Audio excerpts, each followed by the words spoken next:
Good morning and welcome to Community Conversations. My name is Kathy Jordan and I am the chair for the Elmhurst Senior Commission. Thank you for attending. It's so nice to see real people instead of screens. The pandemic really put us into a situation, but we're back. The Senior Commission is appointed by the mayor and approved by the City Council. The commission makes recommendations to the City Council, providing information, advice, and advocacy to enhance the quality of life for adults in Elmhurst.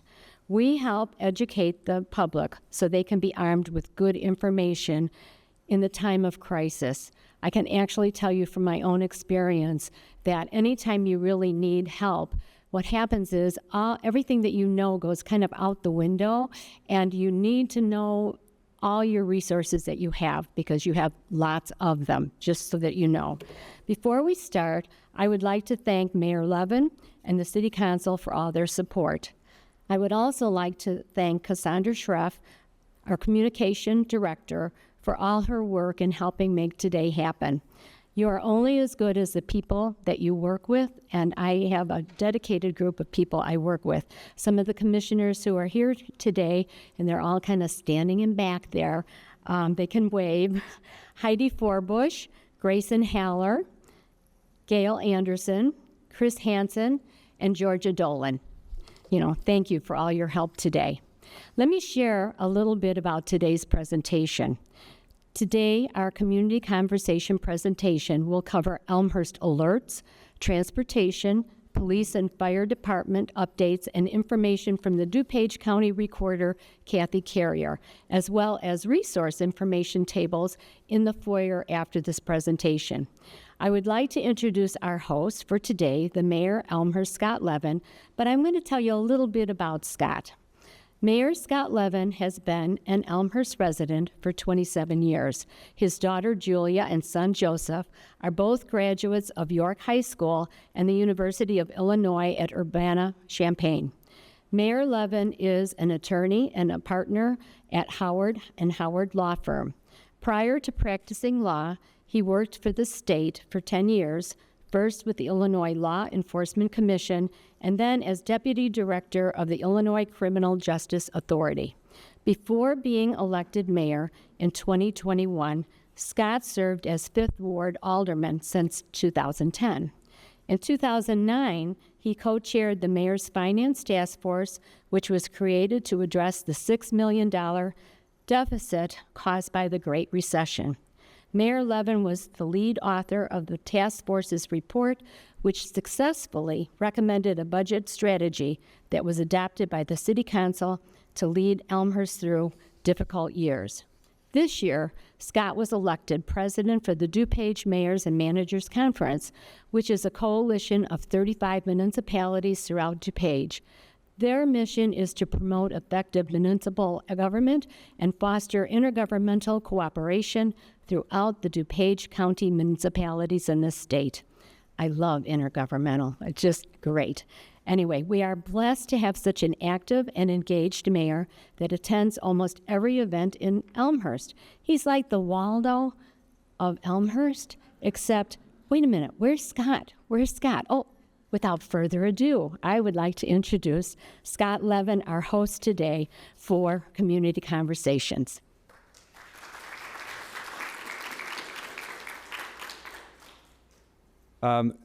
Thank you for the nice introduction, Kathy. And, we have a number of commissions and in our city, and then each one has a number of volunteers.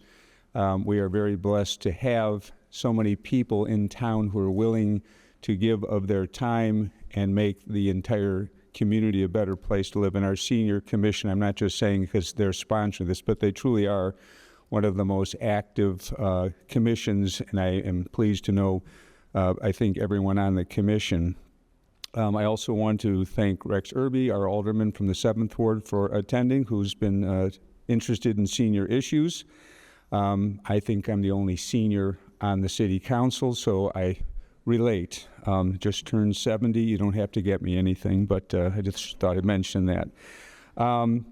So one of the things that we're also proud of here in Elmhurst is that we do provide a lot of services to our seniors. I just came from a Coffee for DuPage Mayors and Managers Conference. It was the Mayors Only coffee, so that's my second cup here. And one of the things we do there is the mayors talk about things that are going on in their communities. And I'm always proud that after I reflect upon the meeting to know that they're looking to do things that we started doing many years ago. Some of the senior programs, they're talking about addressing their flooding concerns. We started dealing with that in 2010. I'm thankful that now every time it rains, I don't have to charge up my phone for a bevy of phone calls that's going to come pouring in. You'll hear about this from our police and fire departments, but we're a leader in public safety. Our license plate reader program, people are so excited in the other communities. We've had them for a decade. So we're out there in front. And in particular, as I probably said at the last time we had this group meeting, the mayor's presentation and the people you're going to hear from today, public safety is the #1 concern of the City Council. We want to make sure that we are doing everything we can to protect our residents. And you see a lot of stories about crime on TV, and crime knows no borders. We're close to the highways, so we have to be particularly diligent.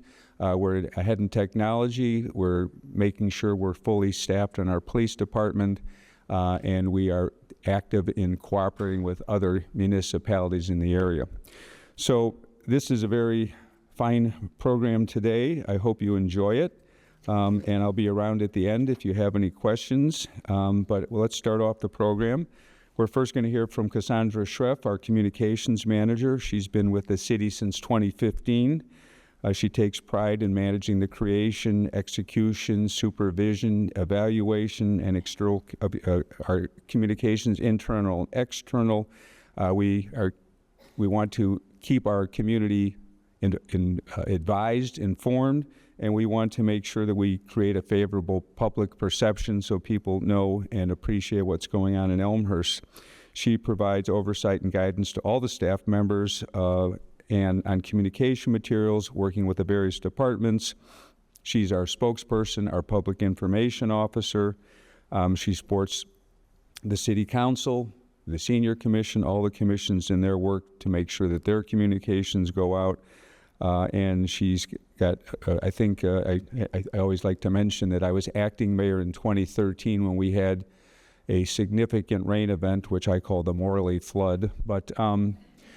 And we were in the command center of the fire station, and the city manager and I were talking about we have to get a message out, and we were writing it ourselves. We didn't have any communications officers. We hired Cassandra, and she has set the standard, and her staff has increased by 2. And I look back, I think, how could we have functioned without a public information officer and a communication department? So I'm very pleased to work with her. She's learned to write as if I'm writing. These are my own notes, by the way. But without further, Cassandra.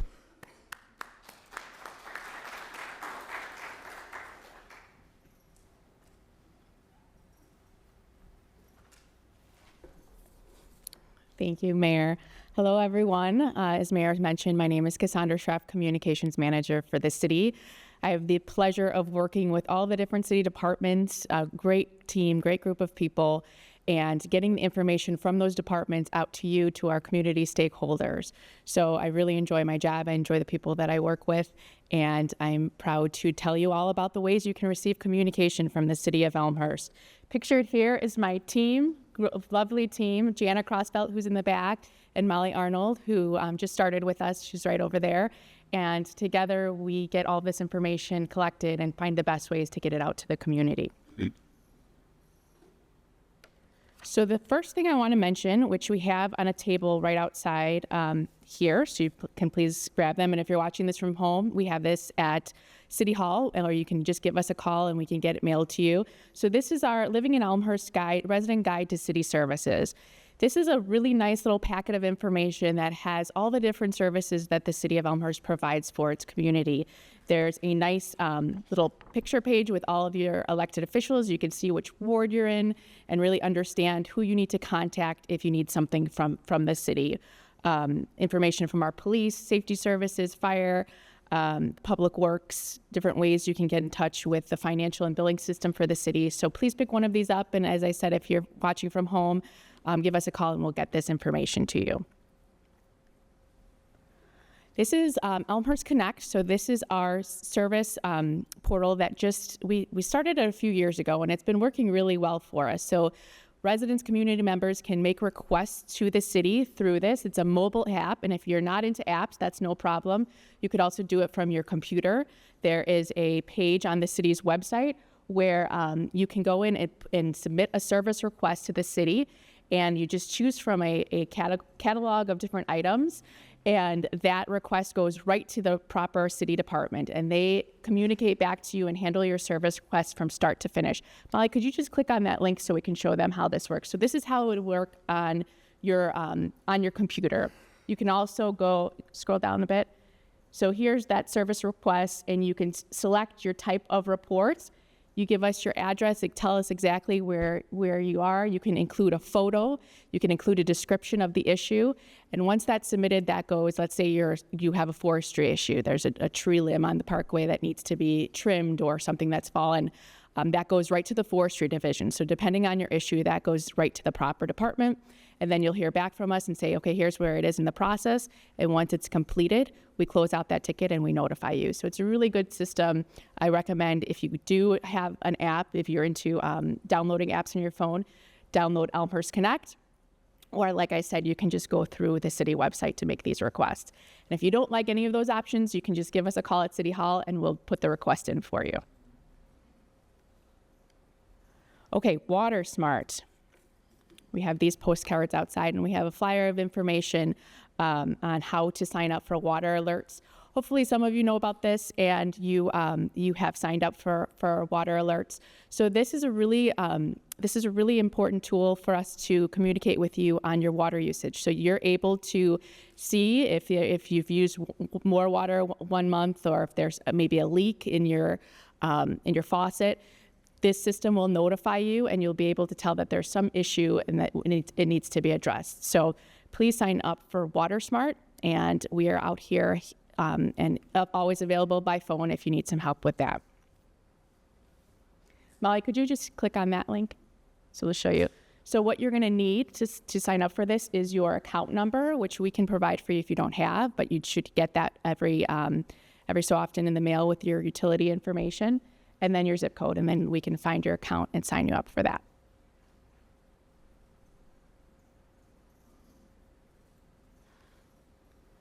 Okay, Elmhurst TV. So we're being recorded right now on Elmhurst TV. This is our YouTube page. I recommend that you go to YouTube and look up Elmhurst TV. This is a really nice catalog of videos that we have. We have a camera crew here who does most of our videos, and we film everything from parades to events to our city council meetings to our community members. They also give us video and we put it on here. So it's a nice catalog of information and ways you can watch some videos from our community. We used to have a TV station. We no longer have that. So right now, as of now, YouTube is the only place that you can get these videos. Great question. Thank you. I don't know if you're active on social media. We do have several social media channels. We have our City of Elmhurst Facebook and Instagram account, our Elmhurst Police Facebook page, our Elmhurst Fire Department Facebook page. Our History Museum has a Facebook and Instagram page, and then Explore Elmhurst, which we'll talk about in a second. That is a lot of great information. So please make sure you're following us if you're active on these social media accounts. And then I just want to talk a little bit about Explore Elmhurst. We're very proud of this. So this is a campaign that we've had for a very long time, but just a few years ago, City Council approved for us to really invest in it and improve our branding and our website and our different communication channels with Explore Elmhurst. So Explore Elmhurst, we have, of course, our trolley program. If you're not familiar with it, there's a brochure outside, or it's located at City Hall, a free trolley service that you can take. There's 6 stops around town and take you to some different shopping areas in Elmhurst. But we also have our social media pages and a great website. Molly, could you click on the website link? ExploreElmhurst.com. And here you can find different lists of restaurants, of shops. There's really great videos that we've incorporated in this website. And then, of course, if you scroll down to the bottom, really nice interactive events calendar, so you can see all the different events and activities that are going on at Elmhurst. And this is not possible without the support of our community partners. So different Elmhurst businesses and organizations submit this content to us, so it makes it relevant and active and very much a great trusted place where you can go and get this information. So exploreelmhurst.com.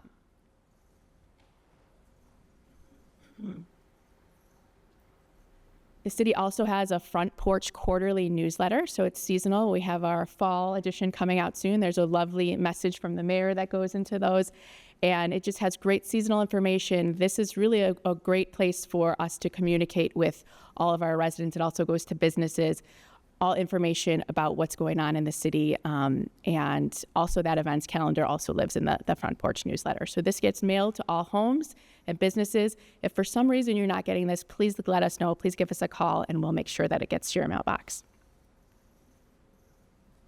Okay, so one of the things that Kathy really asked and that the commission asked that I cover today is Elmhurst Alerts. This is new. We just launched it last year. It replaced our Code Red system. So many people ask, if we were on Code Red, does our information transfer over? Unfortunately, no, it doesn't. It's a totally different system. It's much more reliable. And the reason we did it, the primary reason, was we did have a water main break last July that affected a fourth of the city. And the way that we communicate, it's our standard way of communicating during water main breaks, was not working for that large of scale of issue. And when we were sending out our Code Red messaging, which was our previous system, it only went to subscribers. So that was a problem because not everyone subscribed, and there's really no way for us to tell you, you have to subscribe. We can tell you have to subscribe to this, but there's no way that we can assure that you will. So we weren't getting the information to everyone in that area. So we connected with a system called Everbridge, and we've renamed it Elmhurst Alerts.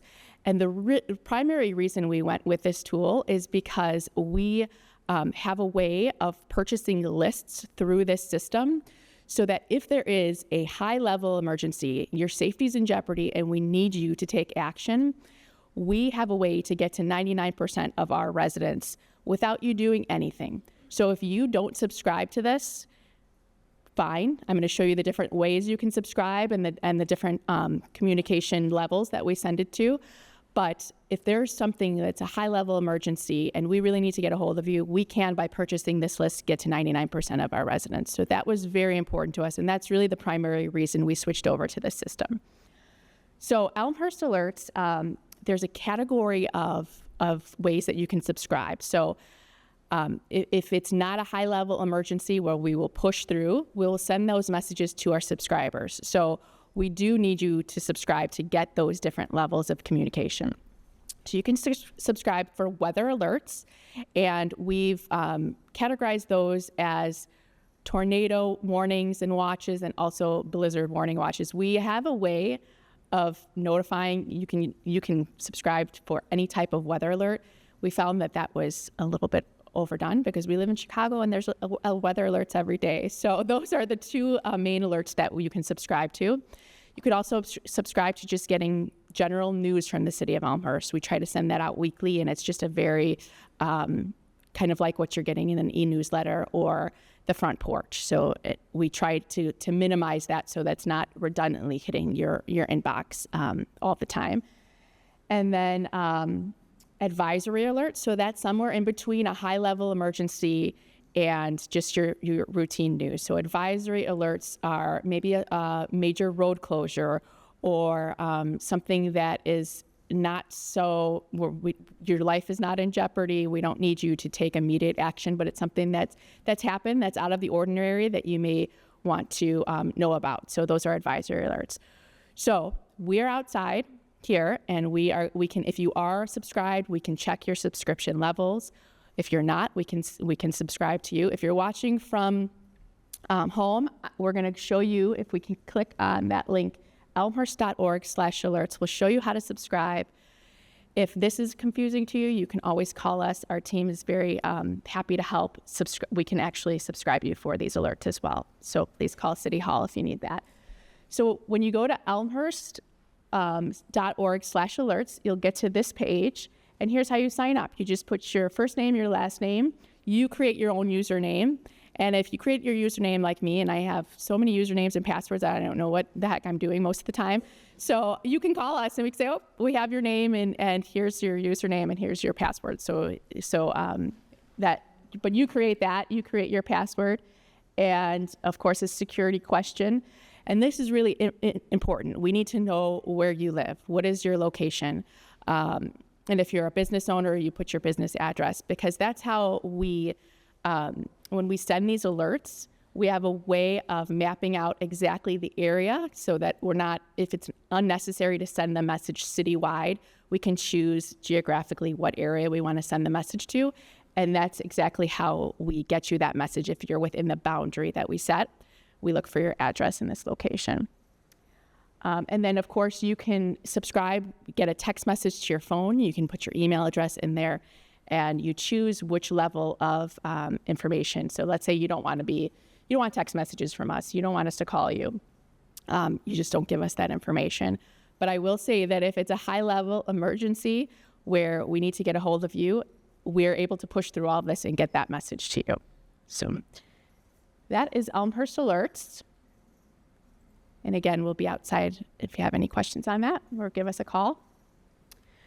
So I gave you a whole lot of information. These are the primary ways our communication channels where we communicate with our residents. And if you just want to take a quick look at all of those, you can go to elmhurst.org/stay connected. You'll get a list of these items and links to take you to sign up and make sure that you're connected with us. And we're here for you if you have any questions. Okay, I wasn't supposed to do this section, but the employee that is usually in charge of transportation for seniors is on maternity leave, so we decided to keep her on maternity leave. And I will be reading through this, but bear with me if I get anything wrong. Kathy's here to tell me what I got wrong. So we do offer a variety of options, transportation options for seniors in Elmhurst. And listed here are some of those options. Where you can find all this information and sign up, we do have ways for you to sign up here, but you go to the city clerk's office at City Hall. That's the second floor administrative counter, and you can sign up for all of these services. So what is Ride DuPage? Elmhurst seniors and those with disability can receive curb-to-curb transportation services from their home to any location within DuPage County through the Ride DuPage program. But this excludes airport trips. The program transports residents by paratransit, bus, or taxi, and newly added is Uber. And yes, the cost for the program is $2 a ride plus $1 for every mile traveled. Service is available 24 hours a day and 7 days a week. Trips can be reserved up to 7 days in advance, and reservations must be made 24 hours in advance to guarantee service. Same-day reservations are not guaranteed, and there's no identification card or coupons needed to use Ride DuPage. You're only required to be registered for the program, and you register here at City Hall. The eligibility is limited to Elmhurst residents that are 65 years of age and older, or those who are disabled with a disability RTA reduced fare card. Ride DuPage is subsidized by PACE Suburban Bus Services, the City of Elmhurst, and Addison Township. So thank you to our partners for that. Like I said, you do register here at City Hall, and you can call registered users can schedule a ride between the hours of 6 a.m. and 6 p.m. Monday through Friday, and 8 a.m. through 5 p.m. Saturday and Sunday. And the number that you call is 1-800-713-7445. So is that enough information on this, or should I keep going with this? I think so. Everyone was over. The city subsidizes 29 pounders. Over. Yes, the city subsidizes $25 of your Uber ride, and to sign up for that, there's a registration form outside for that. And that's about it. So I don't know if any of you utilize this program, but it's a very nice program for the city, and go to City Hall to sign up for it. Okay, that's it for me.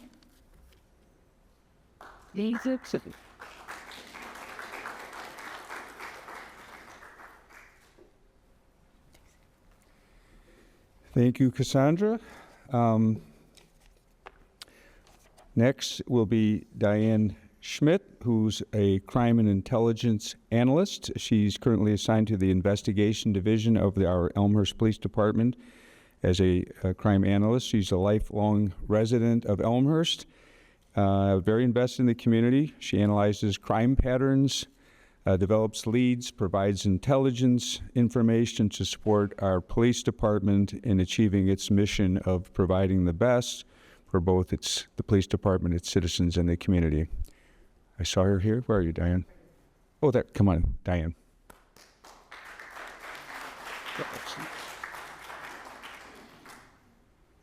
Hello, welcome. Thank you for coming out on a Saturday morning. As Mayor Levin said, my name is Diane Schmidt, and I am currently the crime analyst for your Elmhurst Police Department. I have been serving in such a capacity for approximately 30 years, and I've been associated with this police department since 1980. And I am a lifelong resident here, and I do have an investment in this community. It's nice to see some friendly faces out there that are familiar with me from attending police department programs that I'll be talking to you today about, like SALT, also our Citizens Police Academy, which is open to every Elmhurst resident. That will take you through a 12-week course held on Wednesday nights and gives you behind-the-scenes look at your police department, all of the technology that we are graced to have and that we need to complete our jobs and keep this community safe. It is paramount in these days. Elmhurst is an extremely safe community, and as the mayor said, geographically, think of where we're at, and crime is basically running through us and not being born within, okay? And these are all things that you would learn through our variety of programs. I teach at Citizens Police Academy, I teach at SALT, and so these are items and crime trends, how to stay safe. These are things that you would learn if you can participate in our programs. We also have neighborhood roll call that we hold during the summer, that we travel in certain locations based on crime or based on necessity or based on information that we want to put out, and we visit the neighborhoods and give you a chance to meet our officers and understand what might be occurring in your neighborhood, the calls for service that we run within your neighborhoods, and I forward that information to the patrol commander so he can put it out to you. So one of the areas that we have is extremely safe, which tells us what? Everybody's listening to our messaging, you're locking your cars up, you're not allowing offenders easy access to your property, you're taking our messages seriously, and our patrol officers are doing their jobs as well, right? We can identify accident hotspots and advise the community where to be more cautious and maybe get some input as to how we can better do things. So these are some of the programs and some of the things that we like to do through Neighborhood Roll Call. We just came off a public safety night, which was well attended. That highlights all of the public safety providers within the city of Elmhurst, Superior Ambulance, our fire department, Elmhurst Police Department. I believe our park district was even out on the scene. And we invite you to come and join that next year. Mayor, you attended. Was a good time for the kids, and I think a lot of adults had some good time and information exchange with all of us. I run the information table there. That being said, I'm here today to talk to you about SALT. SALT is the acronym for Seniors and Law Enforcement Together, okay? It is a group that we have created, I want to say well over 20 years ago, is designed to keep the senior population informed as to what concerns you the most, what crimes are affecting the senior population and demographic. And I can tell you, based on the census, we're about 17% senior population, okay? Our papers generated through the police department, whether they be accidents or ambulance assists or cases of scams and con artists, deceptive practice, identity theft, marry right into that. So we are not high and we are not low. We are right at expectations, and that is a good thing. Okay, so you will learn that at SALT. We meet 4 times a year currently, and we're going to take this on the road away from the police department and go to different venues within the city to showcase. Maybe we just held one at Lexington Square, now the Roosevelt. We're looking to also do one at Park Place, so try and make travel easier for you and attendance as well. And then we'll probably have one central one at the police department at some point in time. We deal with frauds and scam alerts, which is what I'm going to talk to you today about. We used to talk to you about diversion burglaries, where people would maybe lure seniors out of the house, and then a second person would go in, right? Go to the bedrooms, take the cash, the jewelry, leave, because somebody exited their house. We've done a good job on messaging that because our numbers, our reports of being victimized have gone down. So we're going to talk today about scams, because scams are affecting the senior population nationwide at a rapid rate, over $3 billion in loss so far. So, senior citizens, based on the information I see, okay, you're not the victim of property crimes. You're very careful when you leave your house. You're careful to lock your doors, make sure your windows are closed, right? You light your property up. Burglary for the senior population is down. The same holds true for burglary to motor vehicles. When you came in here today, I'm sure most of you, or hope all of you, locked your cars before you left it, okay? You're not allowing the target to be gained easily, and then usually the offenders will move on. Seniors are very good about that. You're very cautious when you leave your property at the shopping mall or in a parking lot or even in your driveway overnight. We don't have a lot of senior victims. Auto thefts, same way. You're securing your property. Seniors are not high on our victim list of auto thefts or stolen autos. It's more the middle-aged people, right? They're in a hurry, or younger people in a hurry, don't secure their property, don't listen to the lock it, lose it message for whatever reasons, because we're hurried, I get that, but the seniors pay attention, okay? Here's the problem. We have scam problems. The senior citizen demographic is the largest nationwide affected by scams, okay? That can be done in person, that can be done over the phone, that can be done on a pop-up message on your computer. One way or another, seniors are the most victimized by the scam artist. Scam artists don't necessarily live in this country. They can be across the pond, okay? They can be located in India at a call service. So they are also one of the hardest crimes to investigate, pursue, and charge. Okay, so that's why it's important that you have to be vigilant and protect yourself. And I'm just going to show you a few tips and tricks today, talk to you about a few scenarios that actually occur, and you will shake your head and say, how could this happen? But it does, and it does every day. Okay? The first thing you need to do when you get a phone call that may be asking you for a donation from a charity that you don't recognize, that somebody is in trouble in your family, that you need to act now to get in on this deal, is to stop and think and listen, okay? Because you need to be questioning everything you hear on the other end of the phone before you take action. And scammers, and I'll try and go through with my PowerPoint, scammers act on 2 things: fear and a sense of urgency. They want to scare you into thinking something of yours is being threatened, whether it be a grandchild, right? I'm sure most of you are familiar with the grandchild scam, right? Well, you're not going to hear anything else except your grandchild's been involved in an accident and needs money, and please don't help mom and dad, because that's a fear. You're protecting your loved one, right? Your bank account has been compromised. Now, that puts you in fear of losing your money. Okay, so you're not listening to anything else that might make sense or that you might want to question along the way. We just got word over the news this week.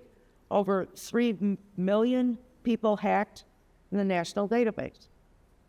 We're all going to be victims of identity theft. If we haven't been already, we will be. Okay, that's just the nature of technology. So the newest, most plausible CAD is this. Hello, you've been a victim of identity theft. Well, that's pretty believable, isn't it? And that would take me by surprise. That would worry me that everything is now vulnerable in my bank, my social security number, my taxes, my property ownership, everything. I'm not going to listen to anything else to see if it makes sense to me. They play on your fear. Let's go with that scenario one more time. You've been a victim of identity theft and your bank account has been compromised. I'm calling you from ABC Bank, located in Washington, D.C. We need you to secure your funds. In order to do that, we want you to transfer your monies from that compromised account to a secure account that we will set up for you right now on the phone. But you have to do it in a hurry because your money is at stake. Your life savings is at stake. All I need from you is a few simple pieces of information. And I can do that for you over the phone. Open the account. I'll send you a verified email telling you that we've done all this, and your money will be safe. A lot of people play into that, okay? It's sad. Some people have lost up over $800,000, and I will go through that as well. So fear is a big factor.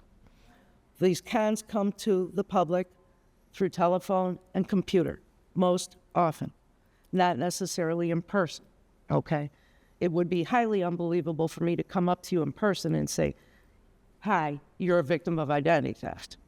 But when you're getting it over the phone and someone's representing themselves as someone from a financial institution, it's a little more believable. Be careful what you hear. Don't be afraid. And you'll see a number of stop signs coming up.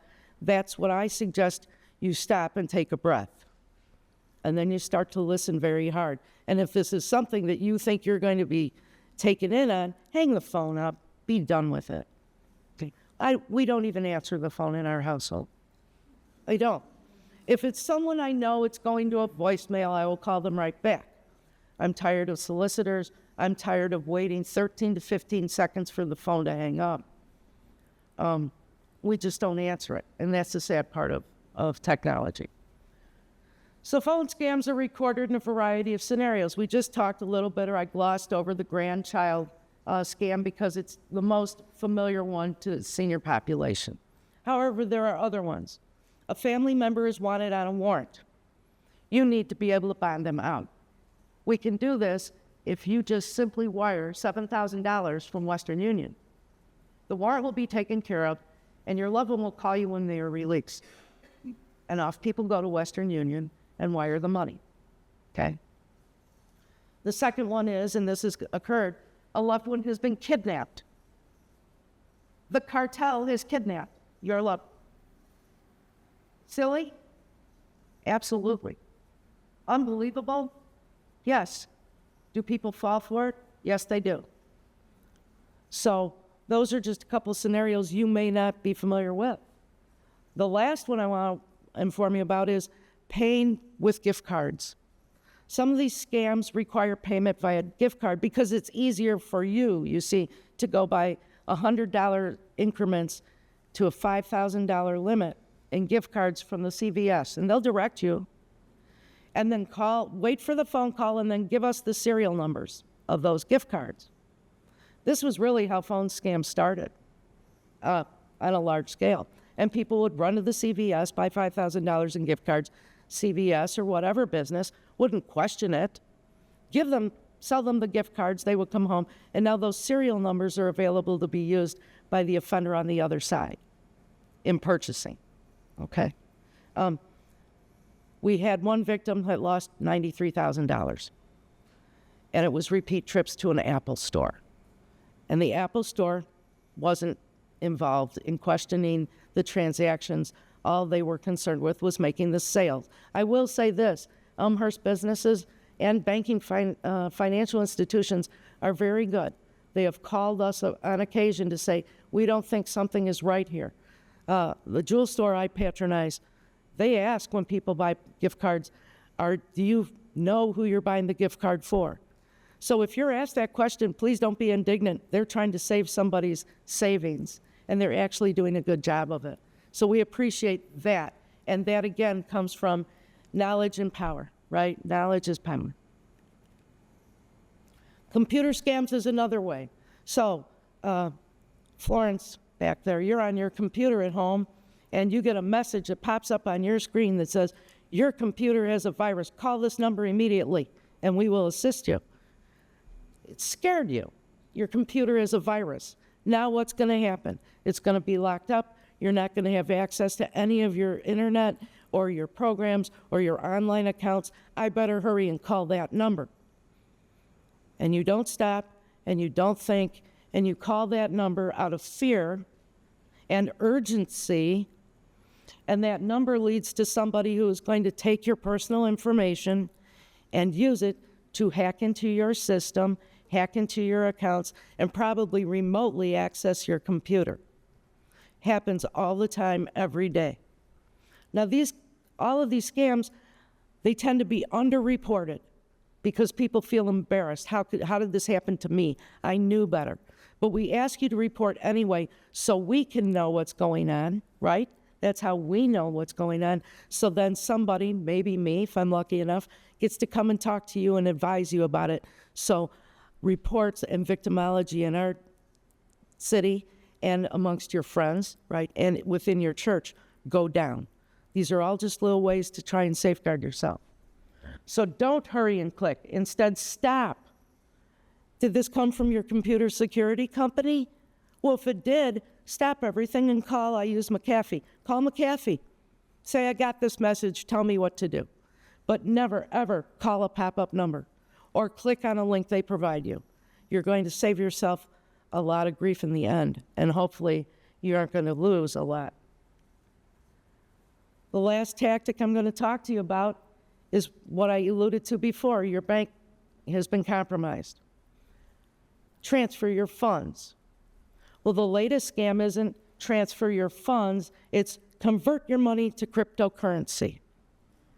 And people do it because they're afraid of losing their livelihood, their savings, their house. So they hurry and convert it to cryptocurrency, and off it goes into cyberspace. Cryptocurrency is very hard to track. Technology costs a lot of dollars for those investigations to be able to track the money from point A to point B.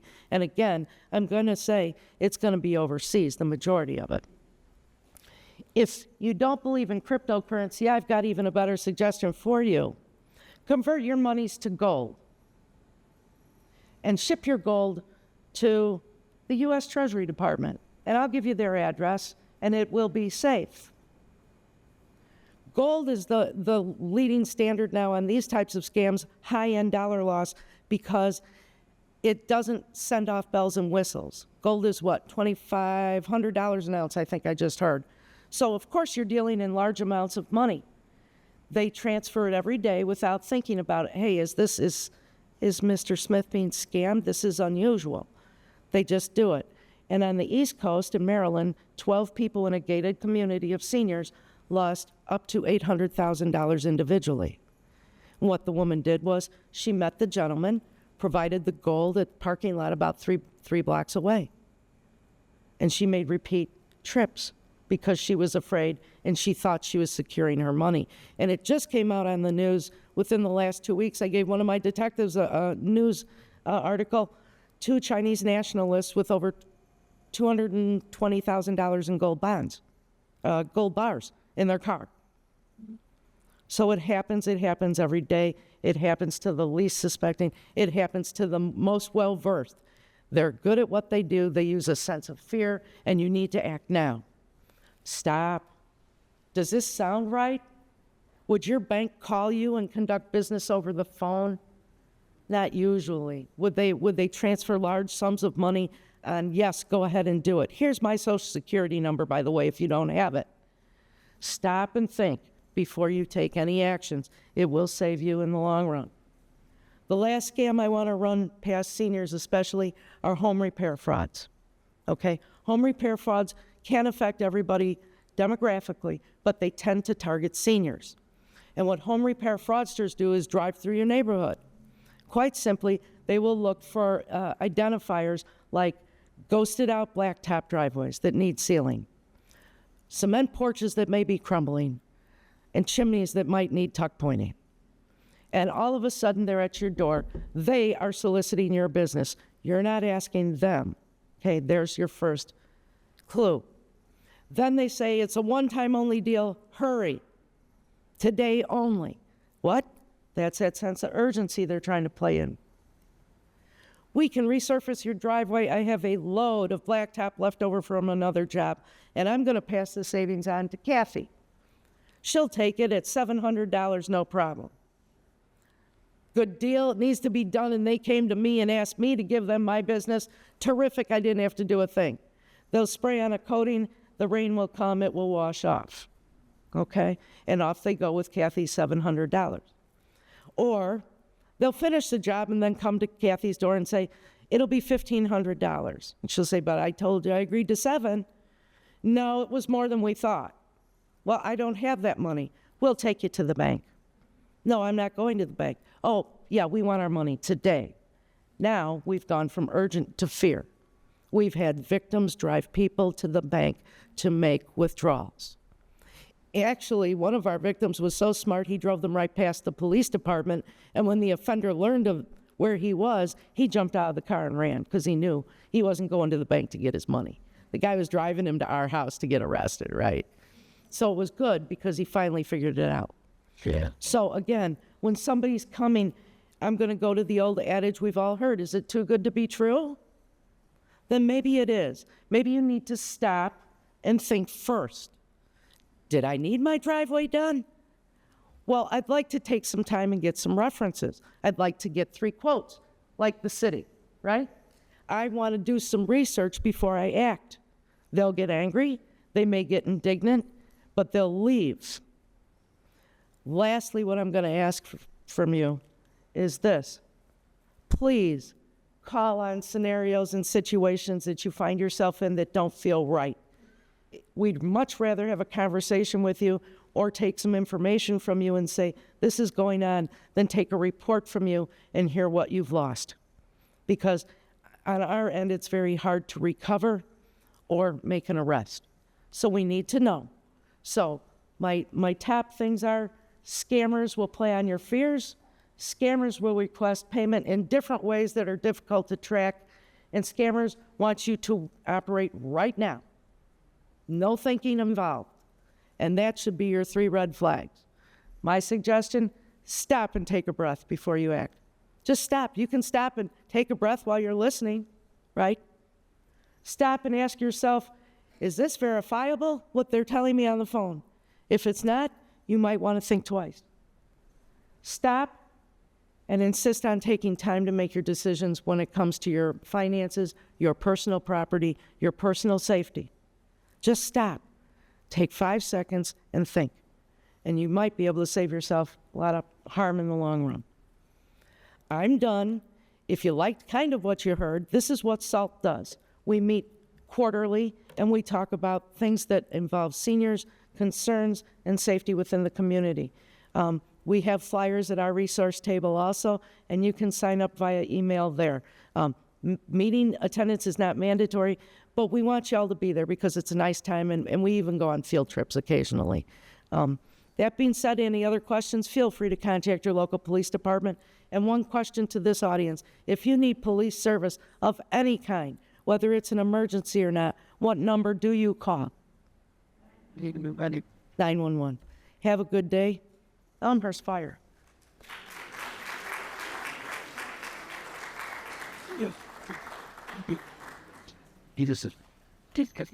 Well, I've got to say, I haven't heard Diane speak before, but that was an excellent presentation. I'm a little overly cautious. I went to the doctor and had some blood tests. He called up and said, you have a virus. I said, I'm not falling for that one, pal.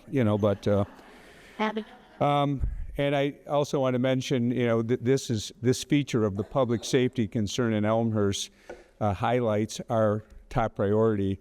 When I was at the mayor's coffee this morning, I congratulated Oak Brook on being the 9th safest community in the United States. We're number 8. We are. Now, I don't know, but we are number 8, and so he took the congratulations tongue in cheek. All right, so we're on to Elmhurst Fire. Dick Dufort is our fire chief. He's been in various leadership roles. I think he spent almost his whole career with Elmhurst Fire. He started as a firefighter in 1983. In 2012, he was promoted to the rank of lieutenant, responsible for management and mentoring of personnel, fire tactics, and training. In 2017, he became a battalion chief, supervising employees at 2 fire stations, helping in union contract negotiations and assisting in policy and procedures, development planning, budget preparations. In April 2023, I was proud to be a participant in appointing Chief Dufort as interim fire chief, responsible for leading the entire fire department. And then I was very pleased that he was selected with a lot of unanimous support by our city council. And in September of 2023, he became our fire chief. And we've had, I will go, I guess we're on film here, but we had over my 15 years on the council some difficult relationships with the fire department. And I think under Chief Dufort and with my discussions with him, there's a great dialogue. We have a great fire department, and now we have a great relationship, which I credit in significant part to Chief Dufort's participation. So he's a lifelong resident, has lived in Elmhurst for 31 years. He's married to Linda, and I know his sons, Ricky, Kelly, and Matthew, and I'm pleased to welcome Chief Dufort.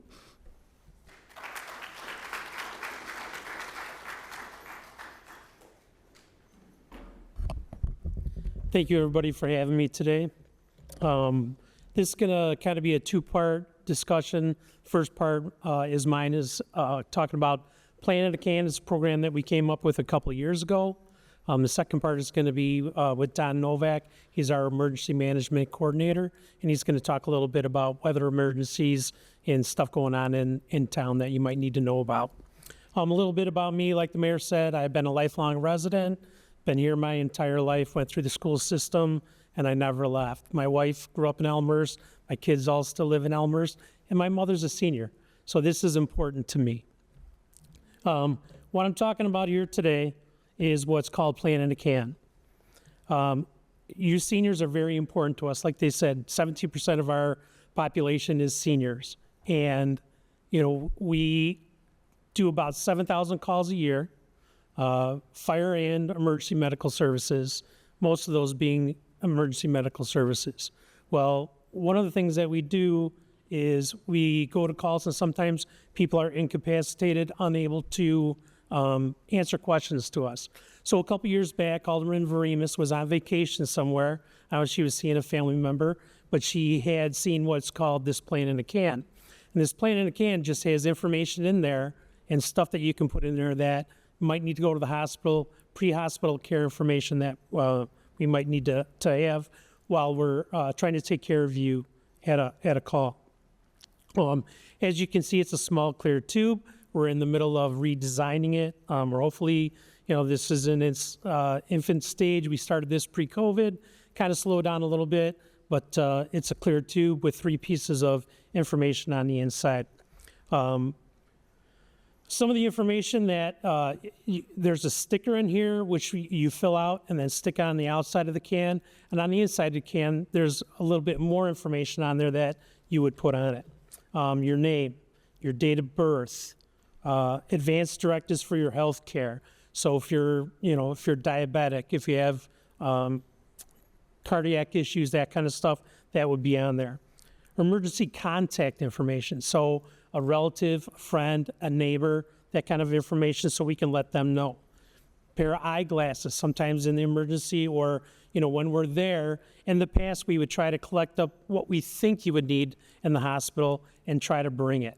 Now this is, fits smaller items. It, won't fit a lot. It won't fit your purse, your wallet, but it'll fit that other stuff. A copy of your insurance card, not necessarily your insurance card, but a copy of it. A list of medications. Now, usually when you go to the hospital or you go to the doctor, they usually give you a sheet that has a list of all your medications. that would be great to be in here. But there's also a sheet in there that you can fill that information out. On your primary care doctor, so your regular doctor, or any specialty doctors, like a cardiac doctor, diabetic doctor, any of that, you can also put that information in there. If you have a pacemaker, that's information that might be helpful to us, because the pacemakers in the past have usually been in one place, but now they can move them in different places. That helps us to understand where those are at. This all helps us in the pre-hospital care, but it also helps the hospital when you get there. A lot of you who have visited hospital, usually they have your information, but if you haven't, this is good information for them to have. So if you need one of these, we have some outside. You can call the fire department through City Hall. We have them downstairs. You can come to City Hall anytime. You can get those, fill out the information. Please, if you know of somebody else that needs it, grab a couple of them, give them to your neighbors. It's great information for us to have. It gives us a lot more heads up on what the issue is that you're having that we might know about if we can't get that information from you. A couple other things that I wanted to talk about. It's a program is called an Invalid Assist. So if you're not necessarily hurt, but if you've fallen down or if you're in a position where you need some help, you can call 911. We'll come out, we'll help you get back up, help you downstairs, get to your car.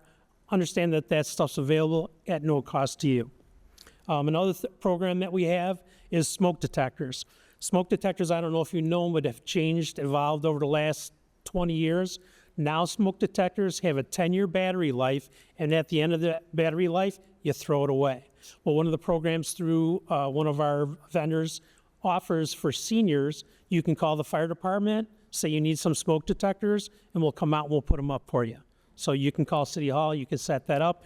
We'll send some firefighters out there, and they'll put them up for you.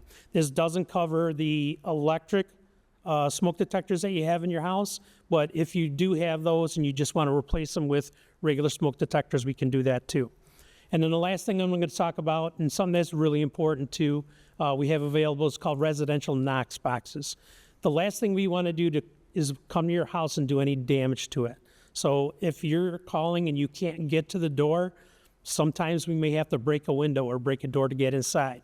One of the programs that we have is called a residential Knox box. It's a box that hangs on the top of your door, has a little sticker on it, and what you can do is you can put your house key in there. We're the only ones that have that copy of the lock on the outside. So you call, say there's a residential Knox box, we have record of it, who has them in town. You can put your key in there, then we don't have to break any windows or break any doors, and we can get to you and help. So those are things that I want to make sure people know about. Now I'm going to turn it over to Don Novak. He's our, like I said, emergency services coordinator. Don is a retired battalion chief, spent with the fire department for 30 years. Plus he's been our emergency services coordinator for how long down now since you retired? 14 years. Don is also a resident and a senior. So I'm going to turn it over to Don. He'll get you with other stuff. Thank you. You could do What's that? I would have it for each individual, just so you have it. We recommend you put it in an area where, in the past, we've had these file for lives, which people hang on their refrigerator. That just doesn't give us, you can actually put some of your medicines in here, or 1 or 2 days supply of medicine in here that we can take to the hospital. Obviously, the hospital's going to give you the meds that you need, but we also have special stuff that we can put in here. But yes, I would get it for each individual. We have as many as you need, and then you can take those. Like you were today, I had the Wi-Fi on myself. I really tempted. I live alone in my house, and I get called 3 guys for the emergency, and they'll think I go around the door, and they take me out, and they come in the house. I mean, I'm playing out the floor. I can't have to get to the door. That's the very thing to have to Wi-Fi second out. Thank you for your information. Hold your thoughts to the after the presentation, and you can touch it then after we cross it. Okay, now we'll turn it over to Don Novak. Look at that. Yeah. Good morning. As a senior, this has really been a good thing to listen to today. I've learned some stuff, even though I've been in the city for maybe 40, 45 years, something like that, in one capacity or another. What I'm going to talk to you about is what happens when we have a disaster, we have a major incident, which the mayor and I have worked down in the EOC with some other mayors at one time and made some critical decisions. And as we work in the Emergency Operations Center, which the city has, as the director of, or the coordinator for emergency management, and you all would remember it as Civil Defense. Then it became ESDA, Emergency Services and Disaster Agency. Now they call it EMA, Emergency Management Agency. Same thing, but it used to be we dealt mostly with severe weather for alerting, taking cover. And before that was duck and cover. How many of you remember that during the Cold War, huh? Okay, I still have some literature on duck and cover, but that's not as prevalent these days as the severe weather.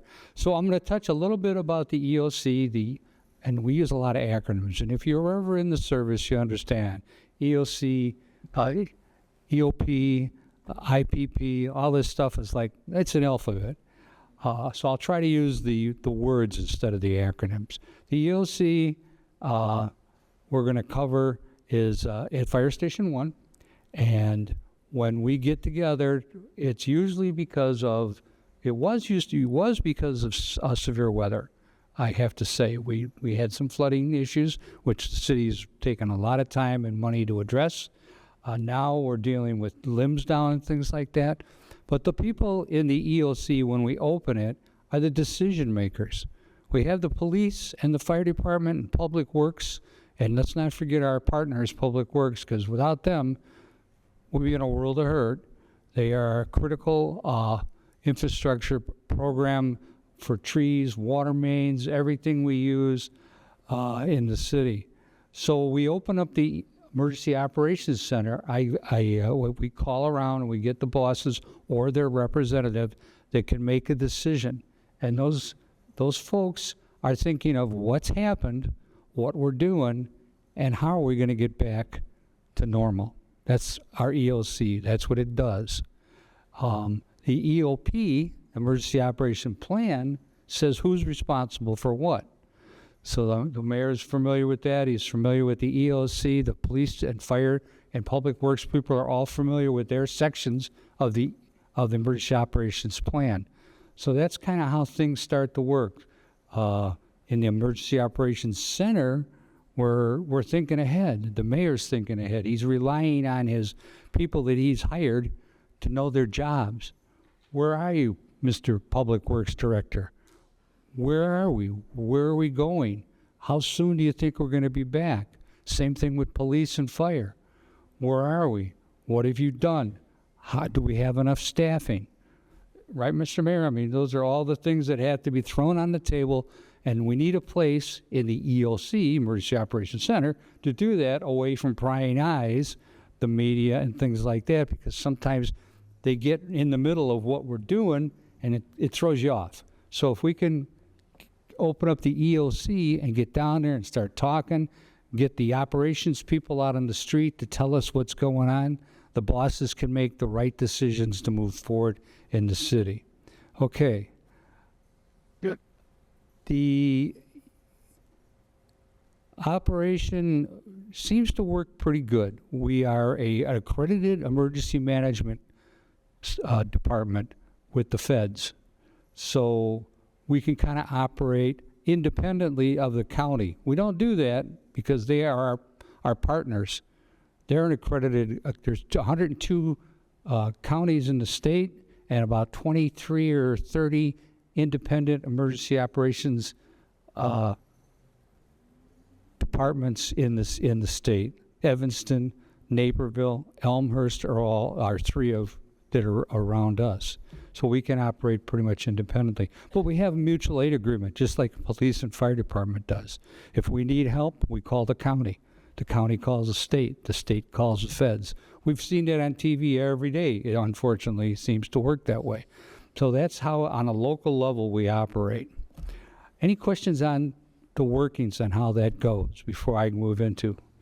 Okay, well, keep your questions in the back of your mind. I'll be out on the floor. If you have any questions, please feel free to come up to me. We're going to talk about severe weather, a weather alert radio. This is about a $20 radio. There are tons of them out there. Your phone these days can be act as an alert radio. This is one thing we bought for all the schools and the senior centers and nursing homes we have. We have 5 in town. We want them to be alert. Now, this is something that came out before the computers and the phones came out, but it's nice for us as seniors to have these plugged in. They have a battery backup on these. You can used to be able to go to Radio Shack. I don't even think Radio Shack's open anymore, right? Gone.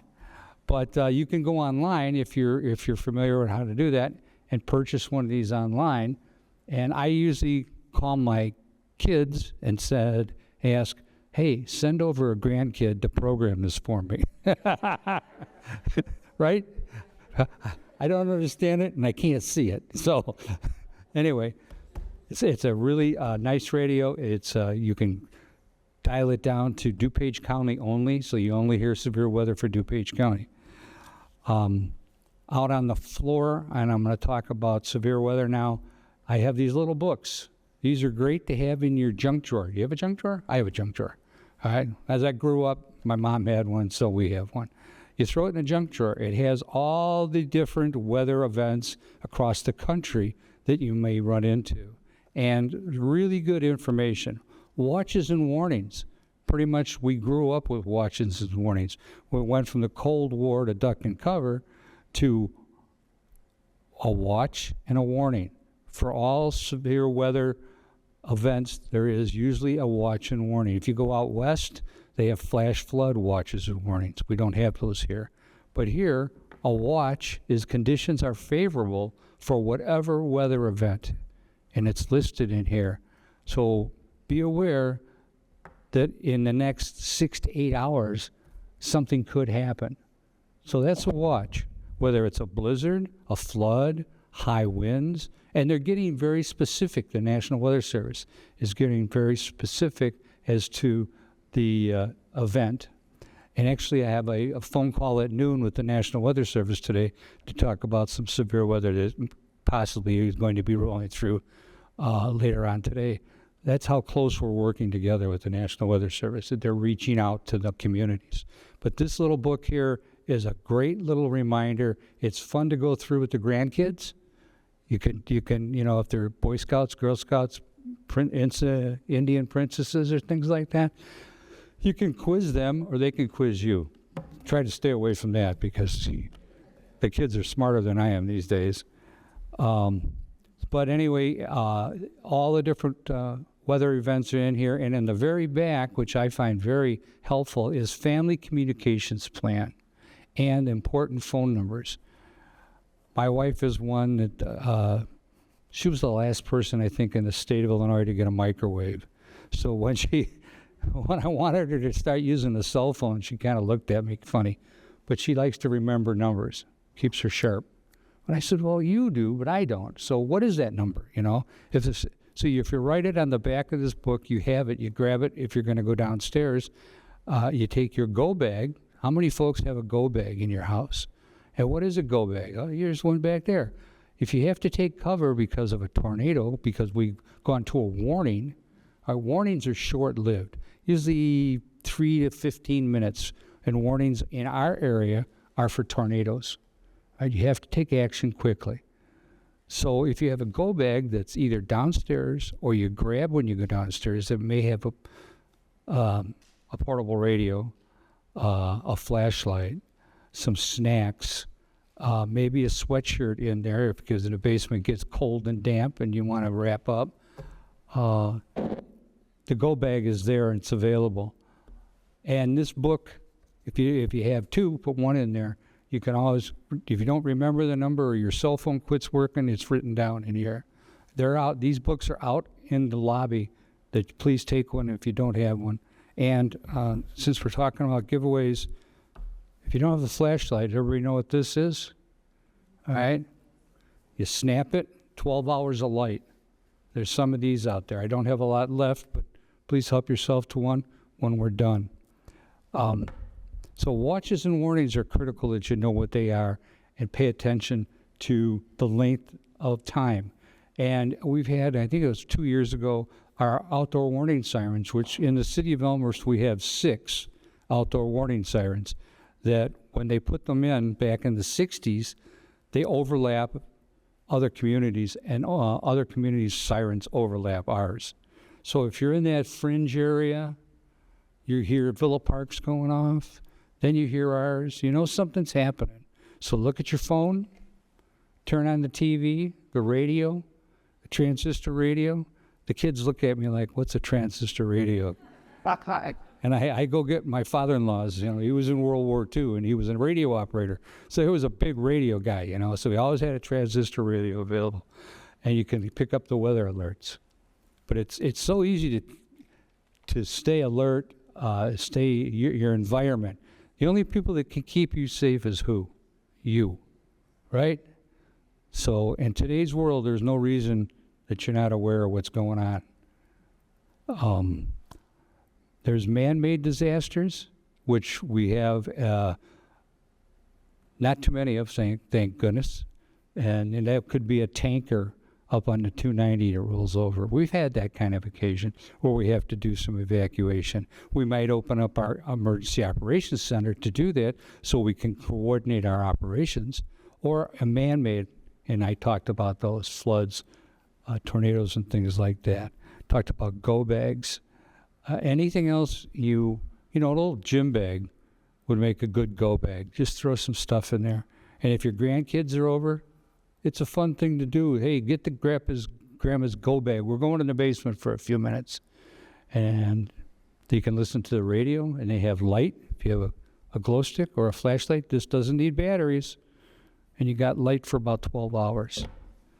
I have also out there a packet of weather suggestions. There's in here, I'm just going to touch on a couple things. Tornado safety, wind chills. You know, well, why can't you go out and build a snowman today? Well, the wind chill's this, and then you can explain to the kids what a wind chill is. There's phone numbers in here. There's email addresses. There's information about putting together your own go bag. You know, take that old camping stuff that we don't use anymore because I'm not sleeping on the ground. And put that down by your shelter area down there, right? That the kids, if you're down there with the kids, or tell your son or your daughter, hey, you know, put that camping area down near your safe area in the basement. So where are we going to take shelter if we're under a warning?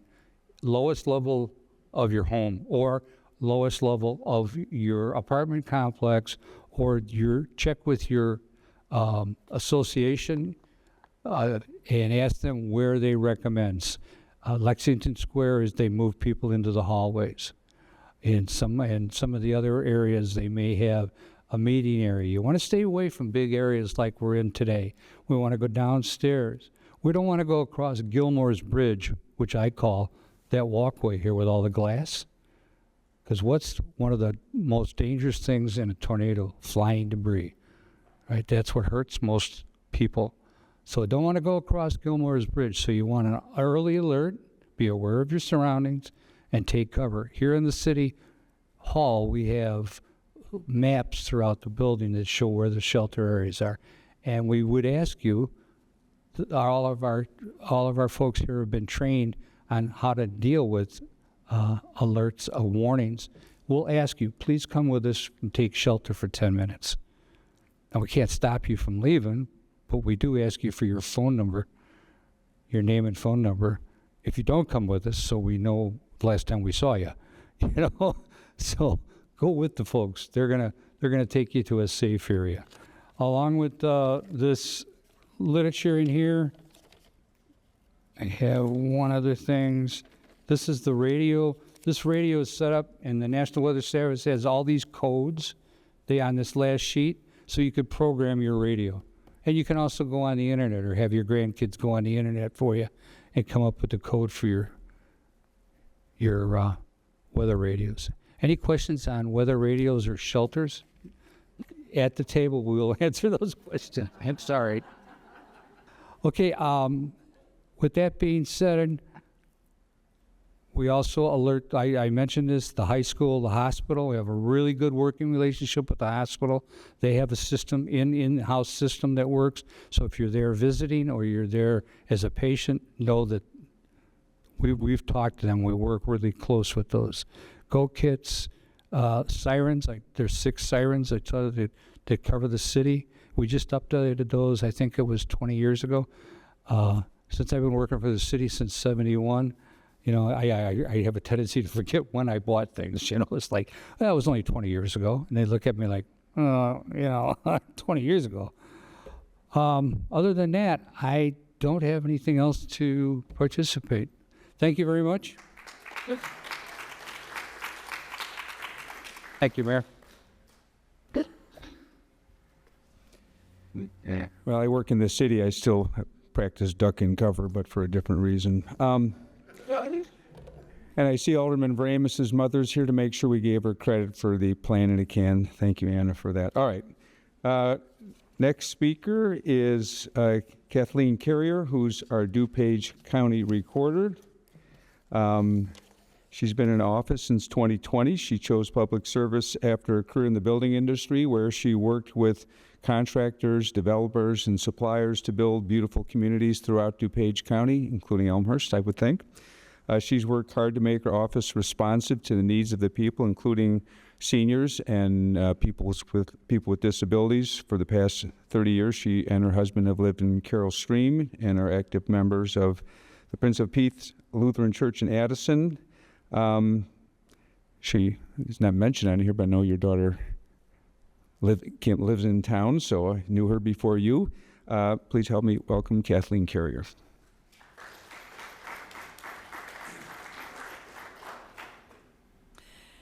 Thank you, and as was said, I am Kathy Carrier. I am your DuPage County Recorder, and I do have a daughter that lives in Elmhurst, and that is actually how I was able to meet Kathy Jordan, and it's been a pleasure working with you. And she invited me. I've spoken to some of you, I believe, previous about the very thing I'm going to talk to you about, and so I will be able to talk to the rest of you. And Elmhurst is a beautiful community, and I am able to frequent it because of my family that lives here. And the homes are beautiful, and that's what I want to talk to you about. We've heard a lot of information about identity theft and scams, and my office actually put on a scam seminar earlier in the year, and I wish I would have known the officer. I would have invited you to be part of that. But at any rate, I am here to talk to you about Property Fraud Alert. This is a service that my office offers to residents in DuPage County, free of charge, and it is a way, it's like the line of first defense. If somebody is trying to steal your deed, your home, if you sign up for this, you will be alerted of any activity that's on your deed, even if you did it. They'll say somebody has done something with your deed. If it's you, ignore it. If not, you might want to check. And I spoke to a woman earlier who said there's a name on her deed that she doesn't recognize. Well, we need to, you need to look into that. This is a really easy thing you can sign up for. I've got the cards in English and in Spanish, but there's a QR code if you are tech savvy, which I won't even comment where I'm at with that.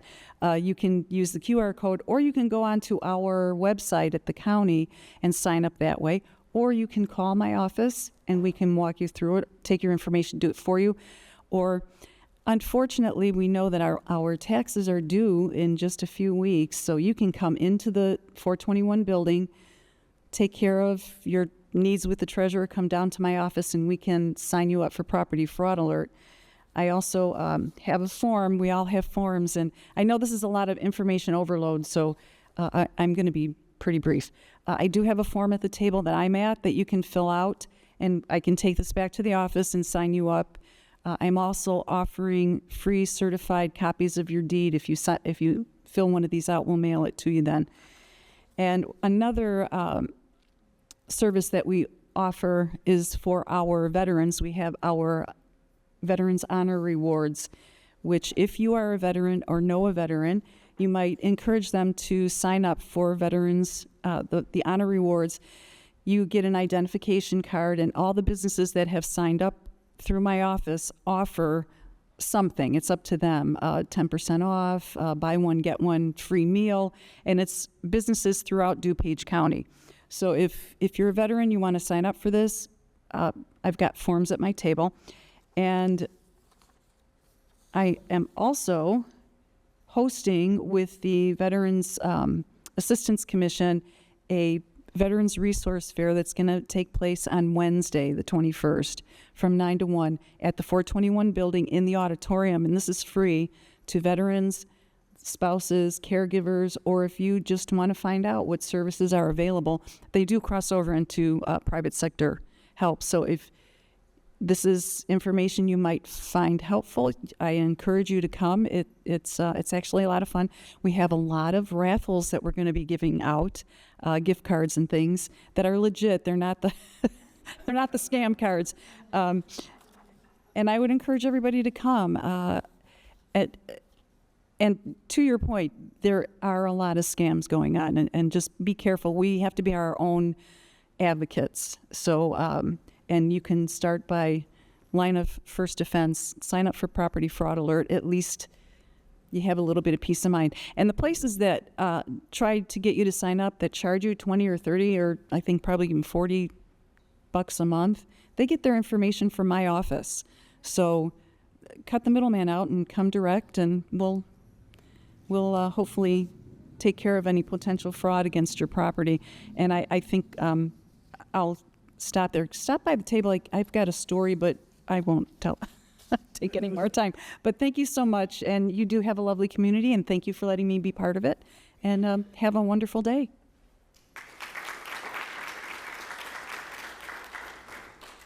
Thank you to our recorder, and for those of you who don't know government speak, the 421 building is at the county complex in Wheaton, but I know what you mean.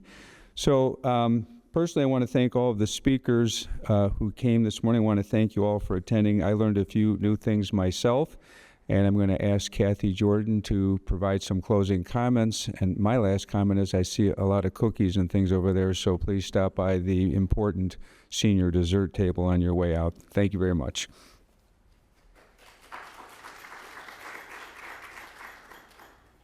Well, I hope you enjoyed today's presentation. Let's give Mayor Levin and the presenters another round of applause. Okay, I always like to close my sessions with a short quote. And this one might be a tad longer, but I think it's meaningful. You've always heard on television the 3 Ps: price, price, price. This is the 3 Cs in life: choices, chances, and changes. You must make the right choice to take a chance if you want anything in your life to change. So I thought that's a little bit more meaningful, I think, to us than price, price, price. Thank you so much for coming today. Enjoy the resource tables in the foyer. Thank you to our media team, and thank you for attending. Make it a good day. Thank you.